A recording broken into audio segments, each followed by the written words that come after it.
We'll continue our lesson on slope fields by doing another example, and this shows or illustrates what I was saying in the last video. They will highlight or show you through what points they want you to draw the slope field. So here we've been given a differential equation. This differential equation says that the slope everywhere is the product of the x and y coordinates of the point, and then it's the opposite of that. So here it says draw a slope field for the differential equation at the 15 points indicated on the provided set. So you can see all these dots here. Those are the 15 points that they want us to draw the slopes through.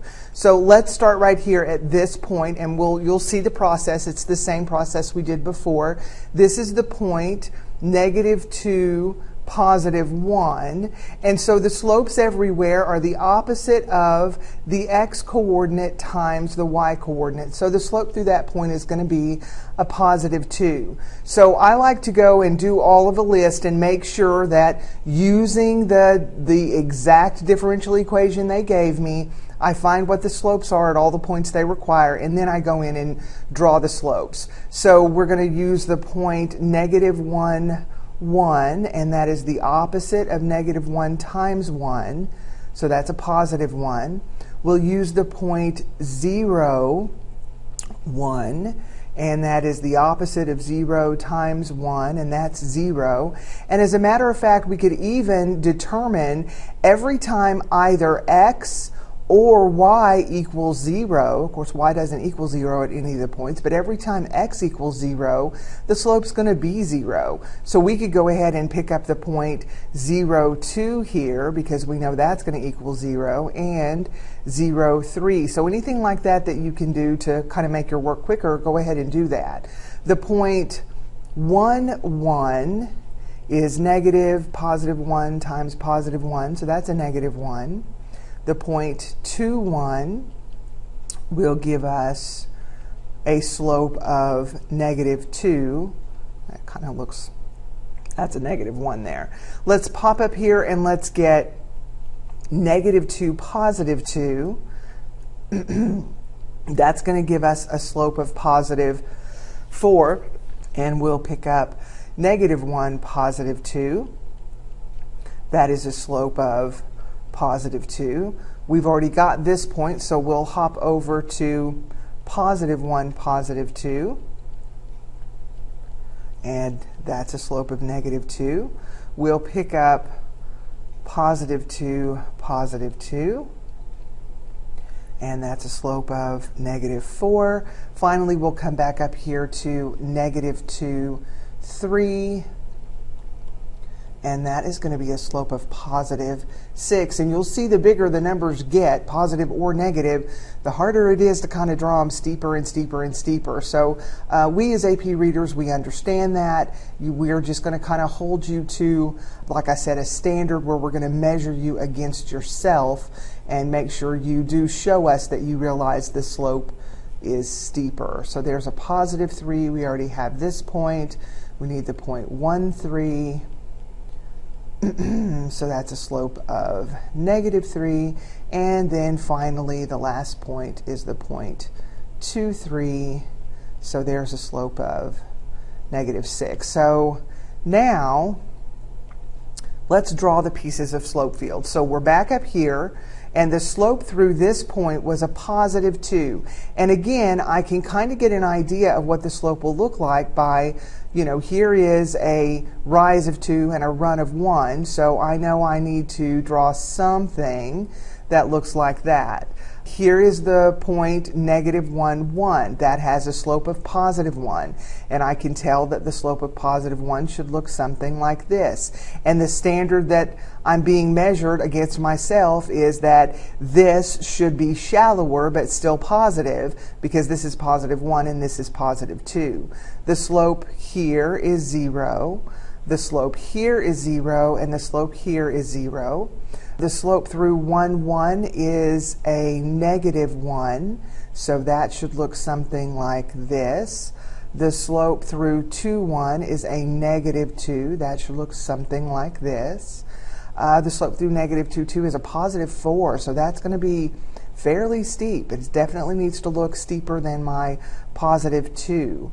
As a matter of fact, let's do that a little bit better, shall we? Let's make that, there we go.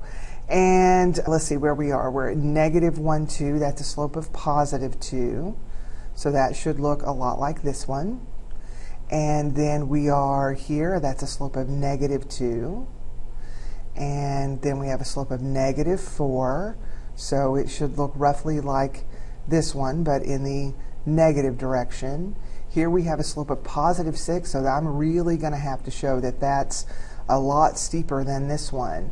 And then a slope of 3, so that's somewhere in between these two, so I might show it a little bit kind of like that. It's really, the more steep they get, the more difficult it is to show that they're really truly that steep. So as long as we're close, then we should be fine. So there is our slope field through the indicated 15 points that they have asked us for. All right, this says sketch a possible graph for the particular solution y equals f of x to the differential equation with the initial condition f of 0 equals 3. So I'm going to get another color here. Here is our initial condition. Here is the slope field that we drew. It looks identical to what we drew, so we did a good job. And now we're going to draw the particular solution, or the solution curve. It could just as easily have been called the solution curve in a slope field setting. So we're going to follow, remember we're going to follow the little piece of slope that's there. So it says we have a horizontal tangent line at 3. We're going to come out and we see that we're headed toward, see how it's heading us in the negative direction, and we're just going to keep following what those slopes tell us are happening. Now, I kind of sort of got a little off track there. We don't ever cross our tangent lines, our little pieces of slope field. We just travel along them. Okay, now do I know whether this solution curve goes here as opposed to where I've drawn it, or here as opposed to where I've drawn it? I don't know exactly, but as long as I follow along what those slopes are telling me is happening, then I'll be just fine. Somewhere around like that is how my slope field is acting. Okay, so that's good enough. We just need to make sure that we started our initial condition and follow what the slope fields are telling us is happening on that particular member of the family. So let's do another example here. Consider this differential equation. Now this is a different differential equation. All of them are unique. This says that the slopes everywhere in the plane are the quotient of the x-coordinate over the y-coordinate. So on the axis provided, sketch a slope field for the given differential equation. And they have dots everywhere, so they're going to want us to sketch those little pieces of slope field everywhere. Now, I'm not going to take the time for teaching purposes to write down every single one of these. I think we can do a good job of finding a ratio between the x and y coordinates kind of on the fly. So let's start here. This is the point -3, -3. So -3 over -3 should give me a slope of +1. Here is -2, -3. So my x-coordinate is 2, my y-coordinate is 3. They're both negative, so that's a +2/3. Now this is what a slope of +1 looks like, so a +2/3 ought to still be positive, but a little more shallow. Here is -1 over -3, so that is a +1/3, so it should be even more shallow, but still positive than this one. Here is where y equals 0, and this is where it gets interesting.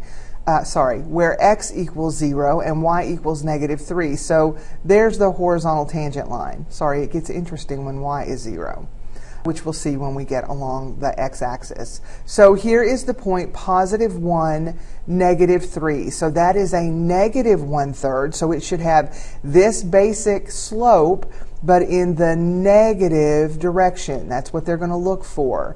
Here is the slope of +2 over -3, so it should be this, but in the negative direction. And again, here is +3, -3, so that's a slope of -1, and so it should look like that. So we'll go through here and we'll finish filling these out, and then we'll draw the solution curve through the point 0, 1. So here we have -3, -2. That is a positive 3/2, so a little bit more than 1, and so it should be a little bit steeper than what I drew there. -2 is a slope of 1, and as a matter of fact, like I said, when you can kind of see things easily, then go ahead and do those. Everywhere where x and y have the same value, the slope's going to be 1. There's -1, -1. Now at 0, 0, we have an issue. Okay, we'll come back and talk about that one later. I'm not drawing anything through that. At +1, we have a slope of 1. +2 gives us a slope of 1.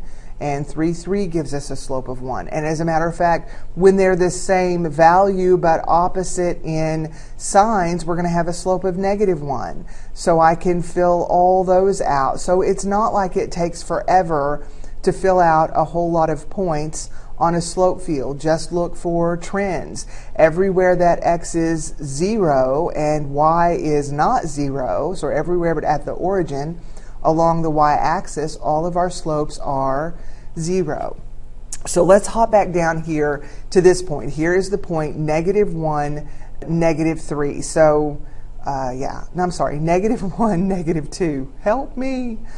So this should be shallow and about half of what a +1 looks like, so it should be like that. Here's +1, -2, so it should be the same thing, but in the negative direction. Here is +3, -2, so it should be this, a little bit more steep than 1 and in the negative direction. Here is -3, -1, so this is a slope of +3, so let's see, there's 1, 2, 3, so that's going to be fairly steep, about like that. Here is -2, -1, so that's a slope of +2, so that ought to look roughly like that, right? And they can clearly see that my +3 is more steep than my +2, and that my +1 is a little bit shallower than my +2. I'm just doing the best that I can, and they will understand that. And I can kind of sort of see a pattern. Just by what I did on the bottom here, I can see a pattern that's developing, which will help me fill this out a lot quicker. I'm noticing that at equidistance across the y-axis, that I'm having the same slope but the opposite direction. So this is a -2 while this is a -3. And everywhere that y equals 0 along the x-axis, my derivative is undefined. And in this context, that means that I have a vertical tangent line. My derivative is undefined, and I have a vertical tangent line. So those are straight up and down.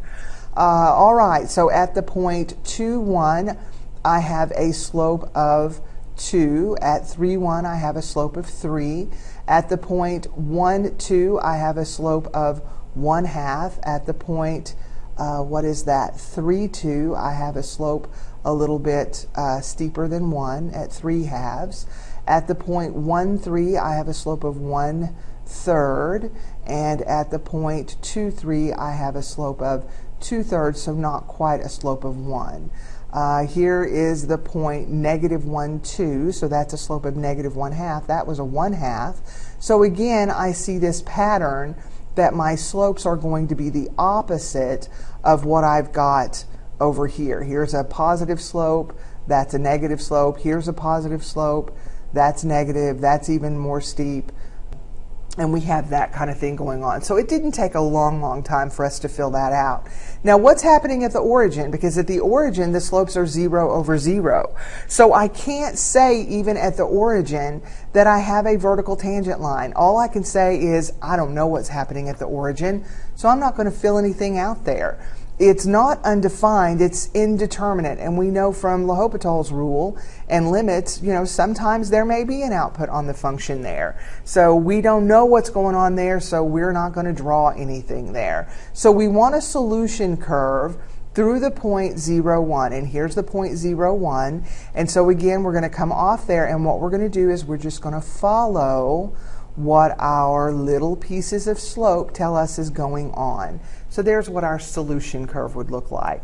So there's our third example. So hopefully you can see that, it's the same process over and over. So I'll stop here and pick up in the next video.